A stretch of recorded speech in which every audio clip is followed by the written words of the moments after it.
قول النبي صلى الله عليه وسلم في حديث أوس ابن أبي أوس الحدثاني: من غسل واغتسل ودنا وابتكر ومشى ولم يركب كان له بكل خطوة يخطوها أجر سنة صيامها وقيامها. يقول بعض أهل العلم، أظن ابن ملقن، يقول: لم يأتي حديث صحيح فيه هذا الفضل البتة. يقول: أفضل حديث جاء أو أكثر حديث، عفوا، أكثر حديث رتب فضلا كثيرا على عمل قليل هو هذا الحديث. انظر الصلاة الفريضة، حديث أبي هريرة في الصحيحين، النبي صلى الله عليه وسلم قال: من توضأ في بيته ثم خرج إلى الصلاة لا يخرج إلى الصلاة كان له بكل خطوة حسنة ومحيت عنه سيئة فقط. الجمعة بكل خطوة قيام سنة صيامها كان له كل خطوة يخطوها أجر سنة صيامها وقيامها. شو الفرق؟ ولذلك بعضهم استغرب هذا الفضل الكثير على الفعل القليل. بہت سی احادیث ہیں جن میں تھوڑے عمل پر بہت زیادہ ثواب کا ذکر ہے۔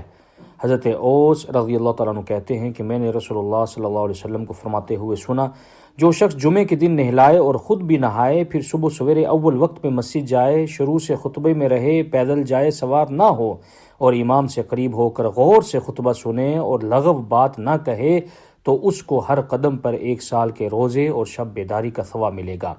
بعض اہل علم جیسے ابن ملقن کہتے ہیں: کوئی صحیح حدیث اس ضمن میں نہیں ہے جس میں اس فضیلت کا ذکر کیا گیا ہو، مگر بہت زیادہ ثواب مگر عمل بہت کم پر یہ حدیث دلالت کرتی ہے۔ توجہ کیجیے، فرض نماز کے اجر کے بارے میں بخاری و مسلم میں جناب ابو ہریرہ رضی اللہ تعالیٰ عنہ سے روایت ہے کہ نبی کریم صلی اللہ علیہ وسلم نے فرمایا: جو گھر سے وضو کر کے مسجد کی طرف نماز کے لیے نکلا، اسے ہر قدم کے بدلے 1 نیکی عطا کی جاتی ہے اور 1 گناہ مٹا دیا جاتا ہے۔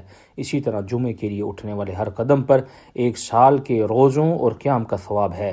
اسی لیے بعض لوگ اتنے کم عمل پر اتنا زیادہ ثواب ملنے پر حیرت زدہ ہیں۔